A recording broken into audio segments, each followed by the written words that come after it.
Allow me to begin with a passage from a totally different reading from the ones you just heard.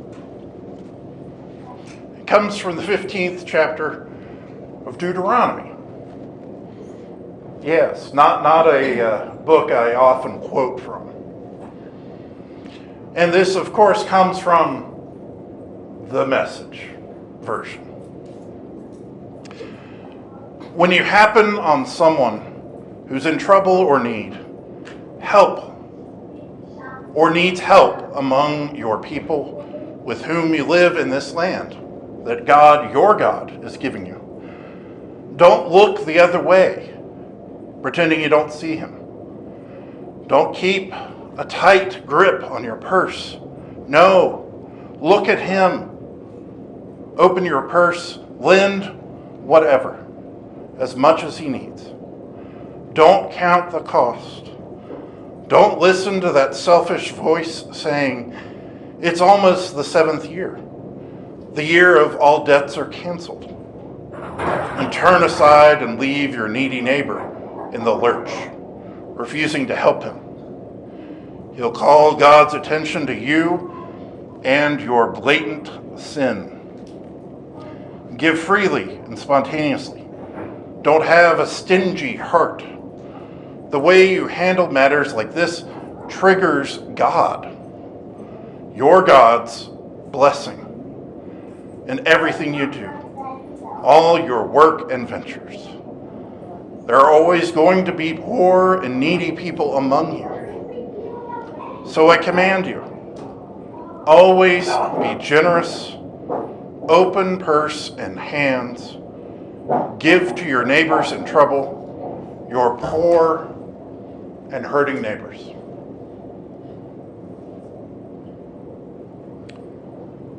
In this passage,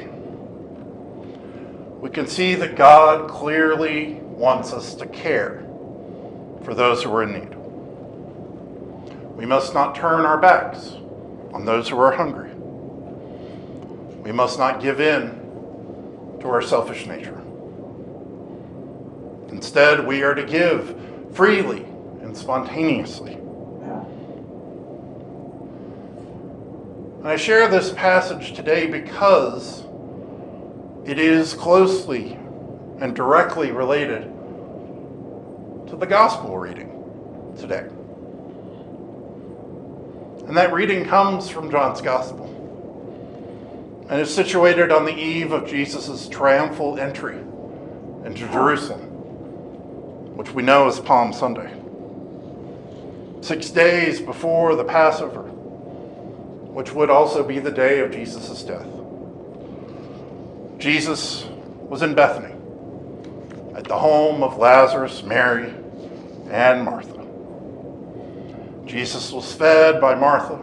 Lazarus joined him at the table, and Mary anointed Jesus' feet with expensive perfume. Judas Iscariot protested about what he claimed was a misuse of resources. Jesus rebuked him, saying that the perfume would be needed for his own coming burial, and that you will always have the poor with me, but you do not always have me. Now, first, I know this will shock all of you, but there have been people that have weaponized that last verse. I almost said virus. That last verse. People have argued that Jesus didn't think we needed to care about the poor. So why should we? But of course, they are wrong. So very, very wrong. Jesus was referencing the passage from Deuteronomy, which I just shared. He was saying that there would indeed always be poor people in this fallen kingdom.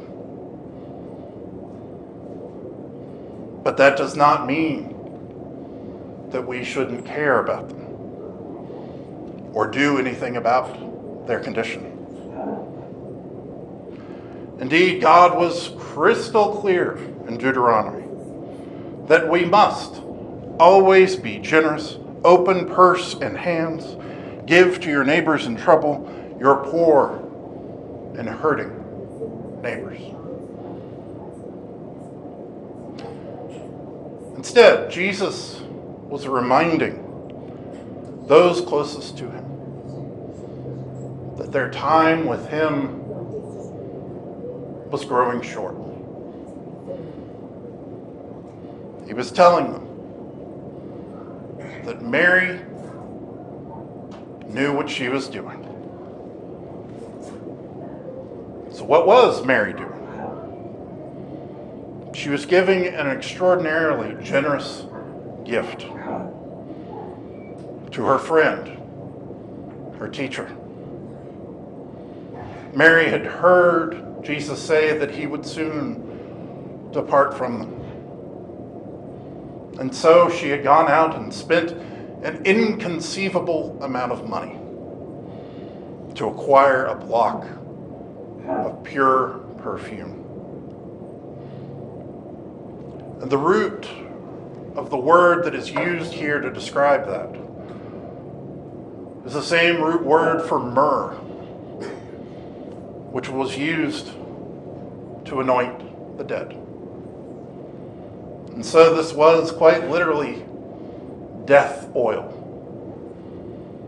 And Mary was showing that she accepted what was coming. It's helpful to realize that this was some expensive stuff. It would likely have had to have been imported from India. And yes, being the special person I am, I did look it up. And the Roman Empire did charge a 25% tariff on all imports.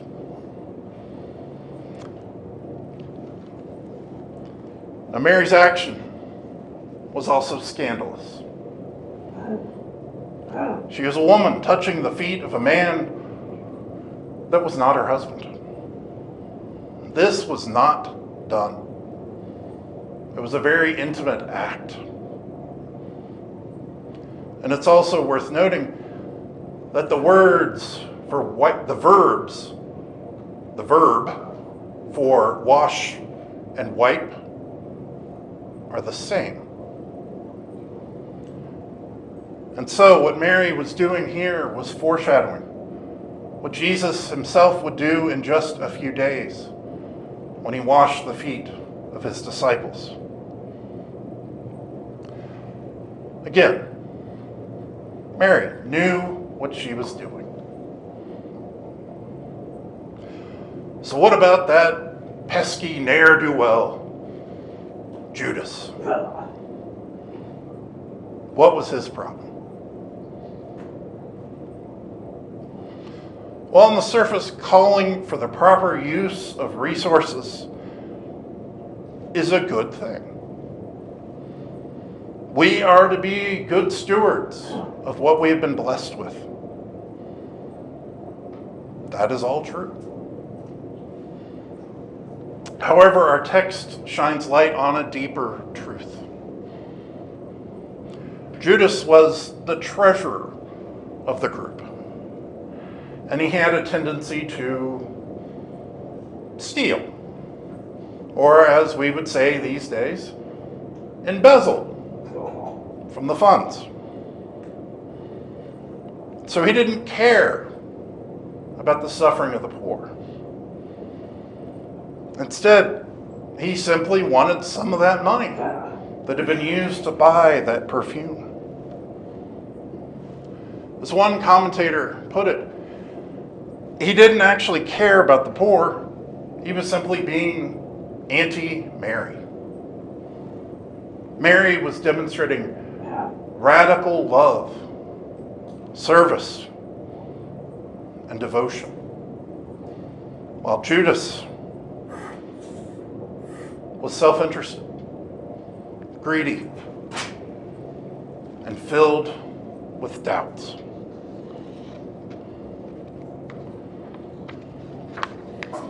What Judas was doing here is the perfect example of something that is all too common in our current political climate. Whataboutism. Simply put, it is a debate tactic that is used to distract from an original issue. And typically, the people who do this, that go down this route, are not actually interested in the issue they bring up. It merely deflects from the issue at hand. So when Judas said, "What about the poor?" he didn't care about them. He just wanted the money. And yes, again, I did look it up, and the term whataboutism is relatively new. It originated from the mid-1970s, when a letter was published in the Irish Times that rationalized the violence of the Irish Republican Army by citing the alleged wrongs of the British Army. And there are countless examples of it in our modern times, but I am wise enough to not wade into those choppy waters. Simply put, Judas did not care about the poor.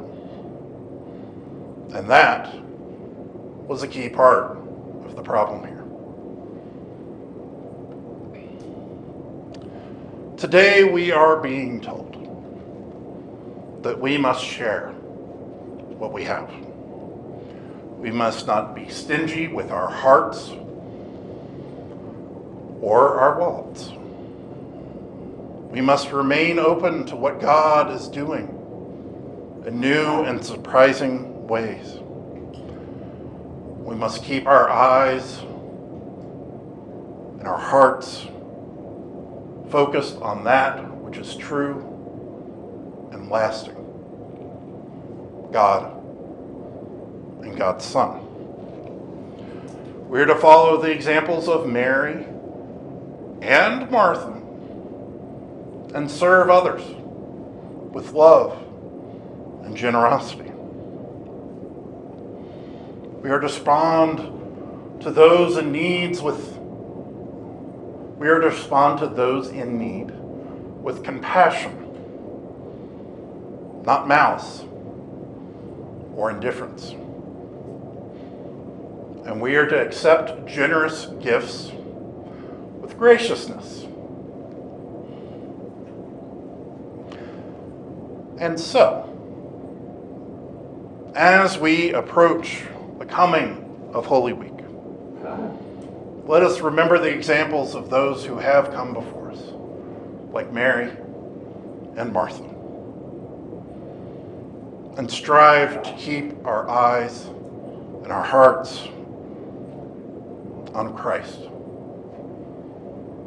and cherish all people, just as Christ does. Amen.